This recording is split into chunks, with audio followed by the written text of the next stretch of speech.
Can you guys hear me through this? Yeah. I'm a little taller than Jim Tootie, so I don't know if I can, didn't know if this mic would pick me up, but can you imagine being up here to follow, I'll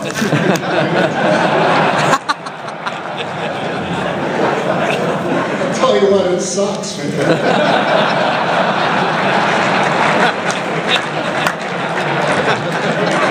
If I wasn't humble before, I'll have it now. So, you know, UC, I think UC actually did think about this when they were looking at somebody talking about reconciliation. That's how I was selected. And who's the biggest sinner that I know around here? You know, Saleski, he's the guy that we ought to have do this. So I think that's how I got picked for this. But this is pretty impressive. I mean, these two guys, the speakers this morning, were amazing. If they can inspire us.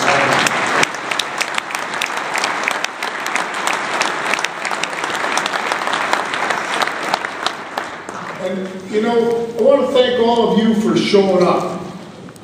And let's give a round of hand to the guys, the committee, the guys that are on the Men's Spirituality Conference, Man Up Philly Committee, that work almost all year long. You're here, stand up. I want to give them a hand.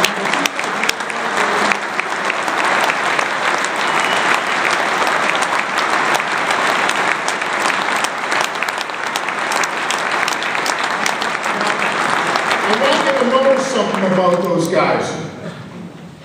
They're either bald or they got gray hair. We're getting old. You younger guys in the room, we need you to man up. Talk to one of us today. Get involved with the Men's Spirituality Conference. Approach us about helping us out next year, because we need some help. If not for their will and God's grace, we wouldn't have 1,000 people here today, because I got to tell you, a month ago we had 300 folks signed up. And it's the effort of these men that got everybody here in this room. So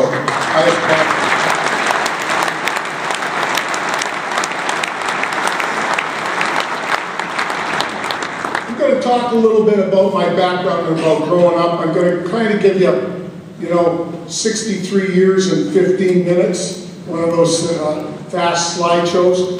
But let me start off with something that happened when I was playing with the Flyers. We just won 2 cups, which we were very proud of, and as a team,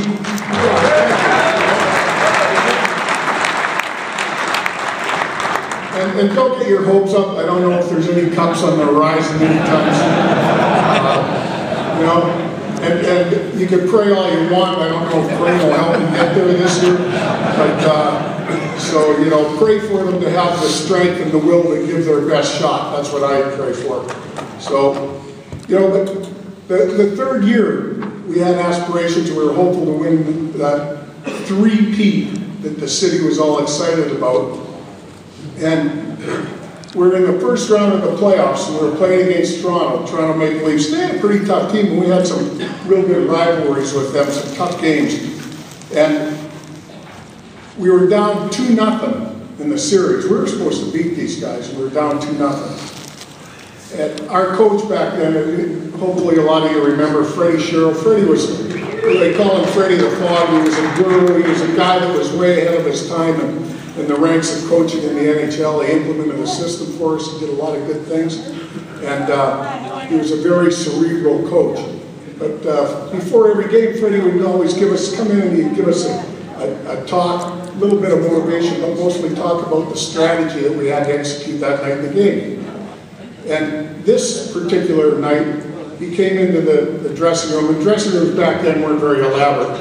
There was basically some stalls and a training table. And he came in and he put a bucket on the training table, and he left the room.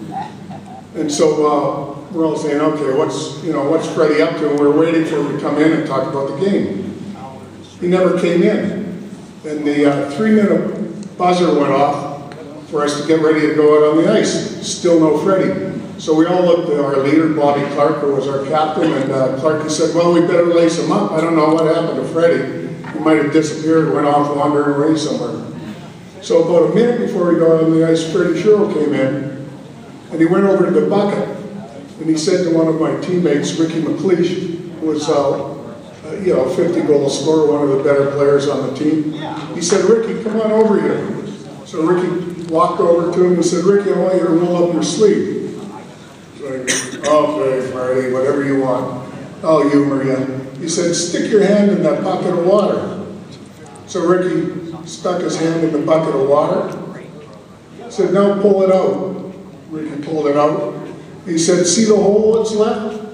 He said, Freddie, there ain't no hole there. He said, well, that's how much we'll miss you when you're gone.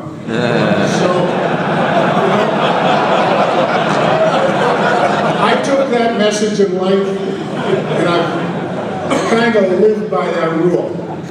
You know, we all think of how important we may be and place a high value on ourselves. But you know what? This isn't a dress rehearsal. The stuff that Richard Lane's talked about, this is not a dress rehearsal. This is our only opportunity. And we're all here for one goal, and that's eternal salvation. That's to get to heaven, right? And so, us getting to heaven depends on what we do here. We've got to start. We have to, it's how we live our life. It's what kind of men we are, first of all, with our spiritually, second with our families, with our friends, with our business associates, how we conduct our life. You know, I grew up in the Midwest of Canada, Saskatchewan. My first through fourth grade, my mother was a teacher, my teacher. We lived on an Indian reservation, so my sister and I were the only kids that were white kids in the school. Then we moved to a small town of about 325 people that was on a lake, and my parents taught school at an Indian residential school, and my sister and I continued to go to that school 4th through 8. Now, when I was living in that town is when I really started to learn about my faith and about the Catholic faith. And the way that came about is that across the lake there was this big building. I said to my mother, you know, what is that? That building is a huge building. She said it's a seminary. And, you know, I'm just a kid. I didn't know anything. I thought that was, you know, I thought you were saying cemetery. I said, why are they burying people inside of a building? She said, no, a seminary. That's where men go to learn how to be priests. So, you know, I kept thinking about this. You know, a place where men go to become priests. This is pretty cool. And I went, took our boat over there one day. I said, you know what, I got to see what this place is all about. So I went over in the boat and I left it on the side, and I went up and I started meeting some of the seminarians, and I started to get to know them. And they really helped me form my life. In the wintertime, it was awesome because I'd be able to walk across the lake. And on Saturdays, I'd play hockey with them. And that's really where helped me make my decision that maybe I wanted to be a hockey player, because I was playing with these guys who were in their 20s, and I was like 12, 13 years old, and I was scoring all the goals, and none of them could do anything with me. So I said, you know what, I think that I have to work on my spiritual life, but I might be a better hockey player than a priest. But from there on, I was fortunate enough to become a professional hockey player and play for the Broad Street Bullies, win the Stanley Cups, and, you know, really living life, living large. It's bigger than life. You can get caught up on it, and you can really start getting your priorities mixed up. And we lived hard, we played hard, we lived hard on the ice, and we lived off the ice. When I retired, you know, as a hockey player, I always knew that it was going to come to an end, and that I had to be prepared for that day. So I started working. I worked in the summers. I took some classes at Villanova. I did some things to help prepare myself for retirement. When I retired, I was fortunate enough to join Aramark, and I spent the next 19 years of my life with Aramark climbing the corporate ladder. You know, we didn't make a ton of money when I played hockey. I knew that someday that I was going to get out when I retired, that it wasn't going to be a retirement, that I'd just be able to get back, that I had a family to support, and that, that they were relying on me. I was fortunate enough to have 2 beautiful kids. Now I have 3 beautiful grandchildren, another one coming, which is God's gift to us. Those grandkids are...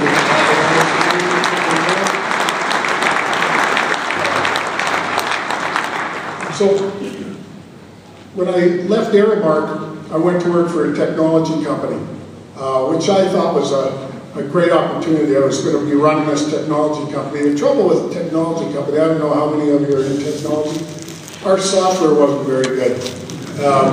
So I spent, most of my life working with our techie guys to try to figure out how to make the software work, but I was spending 3 to 5 days a week traveling around the country trying to explaining to customers how we were going to make this software better, and it was just a matter of time. And we were in a marketplace where we had 85% of the market share nationwide, so it was, it was not a small enterprise. And it was taking its toll. I was traveling around the United States on the road 3 to 5 days a week, trying to, be home for when I needed to with my family. And all through the Aramark years, and all through while I was running this technology business, I was the kind of guy, I considered myself a Catholic. I made sure my kids went to Catholic school. I made sure that I went to church on Sunday. But I was truly a cafeteria Catholic. I was just, quite frankly, picking and choosing exactly what I wanted to believe in and how I wanted to believe in it.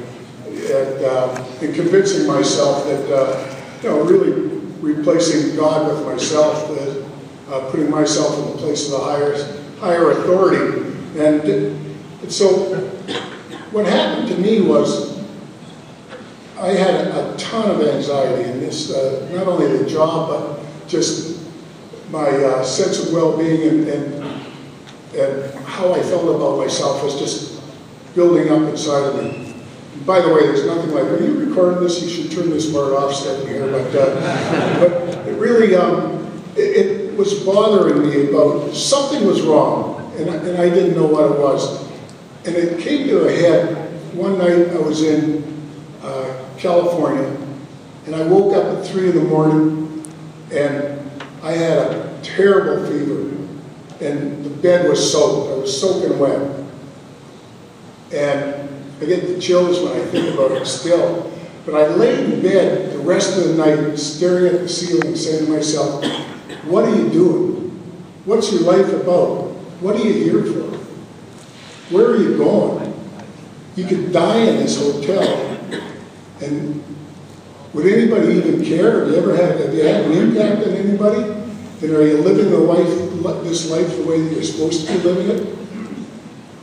So this was like a Thursday. I still had to go from California to Denver. I wasn't getting home till Sunday night, so I was missing another weekend. Probably missing church that weekend, I can't remember. But I got on the phone, I called my wife in the morning and I said, I don't feel good. I'm sick.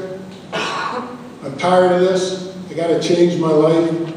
And I'm going to resign from my job Monday. And she said, well, look, you're not feeling good. Think about it. You're going to be all right. You're making more money than you've ever made in your life. You got to, put things in perspective, okay? You still got the family, you got to do this stuff. And I said, okay, I'll think about it, but I don't think I'm going to continue. I got to change something. So what I did was, I got home that Sunday.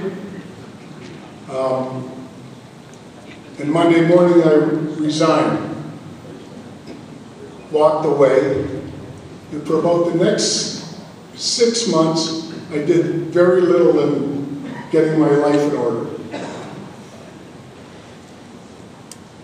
That morning I called, or that week, I called up a good friend of mine, Yus Mida, and I said, Yus, I got to talk to you. He says, don't tell me, brother, you're getting divorced. I said, what? Where's your hand? I said, what's going on in your life? I'm getting divorced. He said, well, tell me what the problem is. I don't know, what's the deal? I said, well, I quit my job. He says, thank God, that's a blessing. I said, blessing for you, maybe. I don't have any money, you know. I gotta figure out what I'm gonna do. He said, well, why don't you come over and meet me Friday morning? I said, okay, what time? He said, well, 7 o'clock. 7 o'clock? Man, I just quit my job. I'm done with this 7 o'clock stuff. He said, no, come on over. So little did I know that I was walking into my first gospel reflection. That's the way Youth does it. If he invites you to his office at 7 in the morning, you know it's a gospel reflection, okay? So that was about 10 years ago. That first gospel reflection that started off in Chester, Pennsylvania, with about, I think Joe Banowski's here. There's you and I, Joe, and a few others. There was probably only about 5 of us when we started off. That has turned into over 50 gospel reflection groups in the Archdiocese with over 600 men participating in it.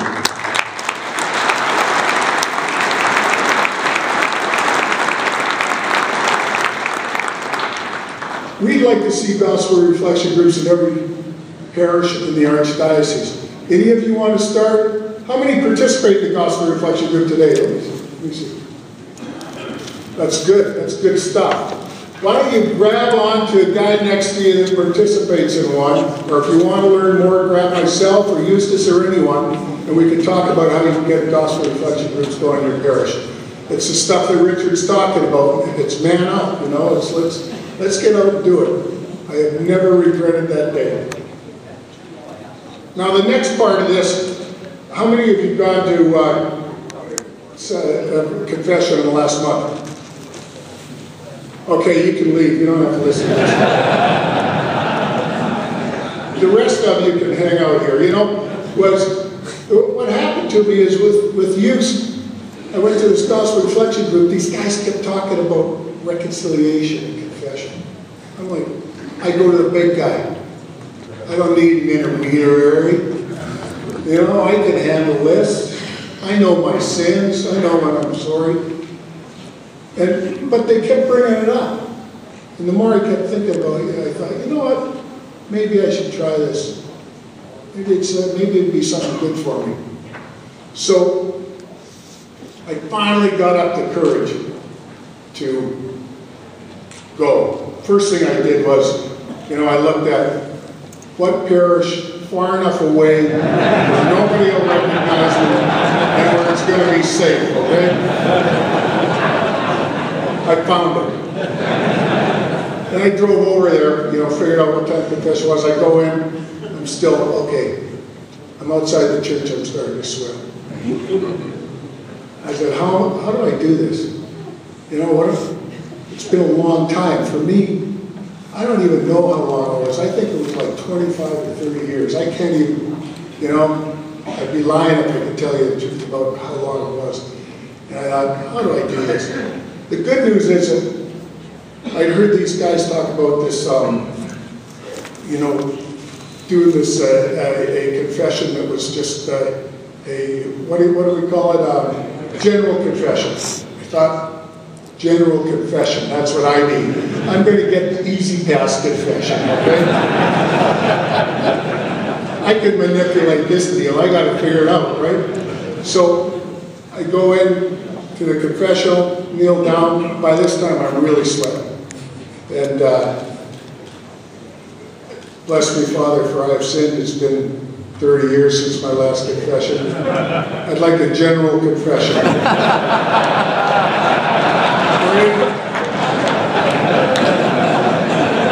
Okay. So I said, Father, I think I've done everything but kill. I said, oh, we ought to talk about that.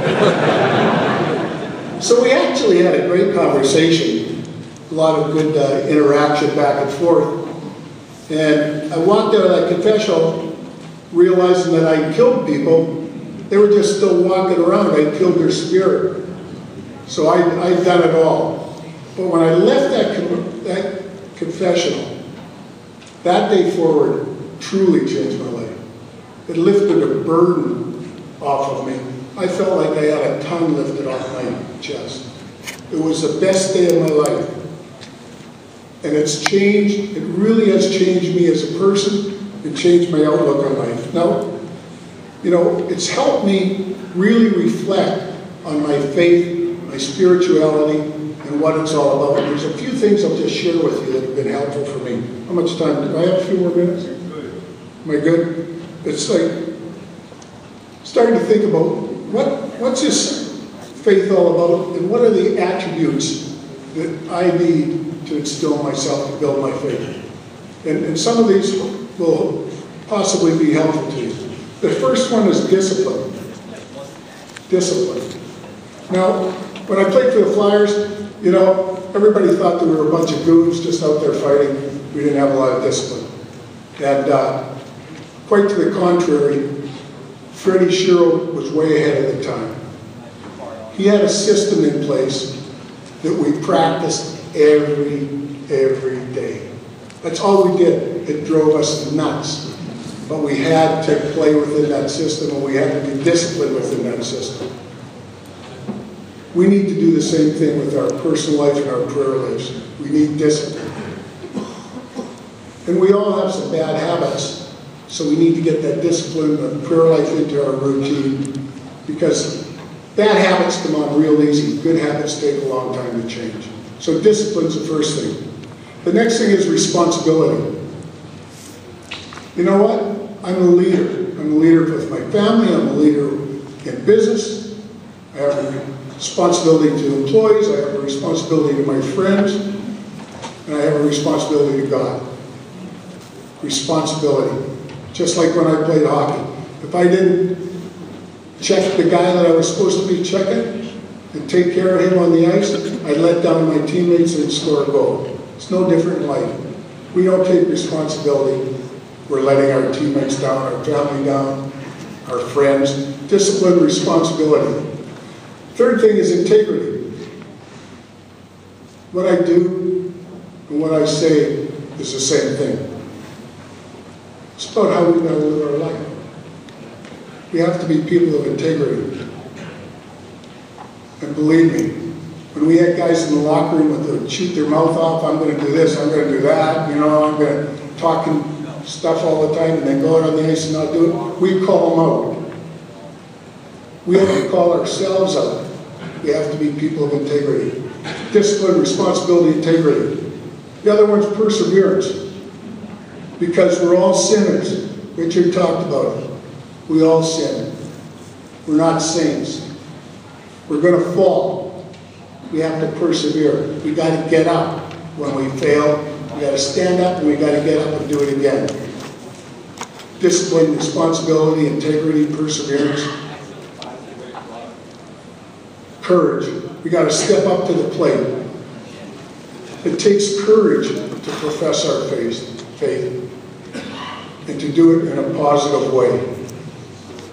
When I played with the Flyers, you know, courage. I remember one time we were playing against the Pittsburgh Penguins. There was a guy on the Pittsburgh Penguins, his name was Bob Battleship Kelly. Right?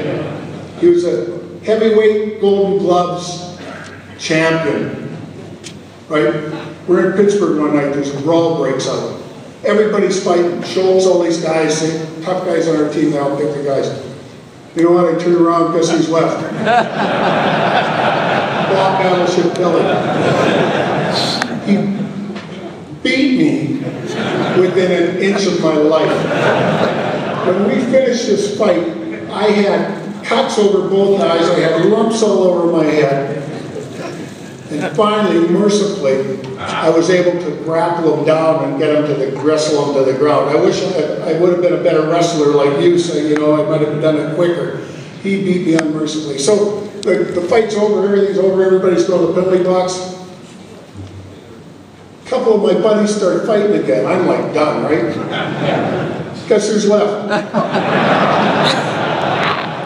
Bob Battleship Kelly. You know what I did? I picked up a stick, I put it 2 inches from him and I said, if you come any closer to me, I'm going to split your head wide open. He looked at me and I guess he realized I was serious. But you know what?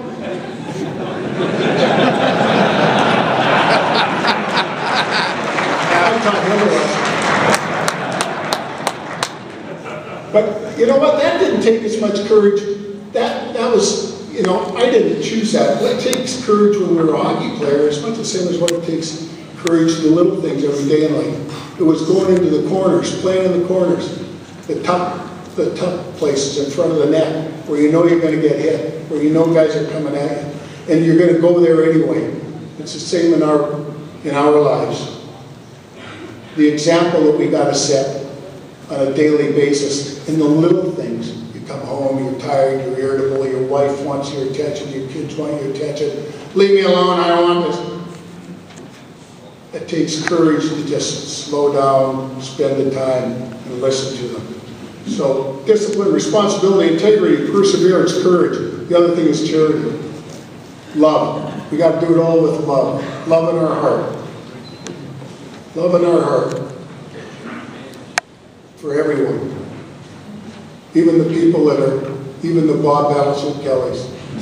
I've met him since then, by the way, he's a pretty good guy. So,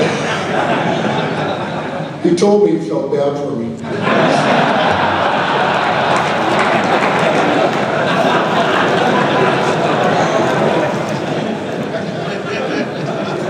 Discipline, responsibility, integrity, perseverance, courage, charity, dedication. We have to be dedicated to this life as a Catholic, as a Christian Catholic, into our spirituality, into our prayer life. Because we need that dedication.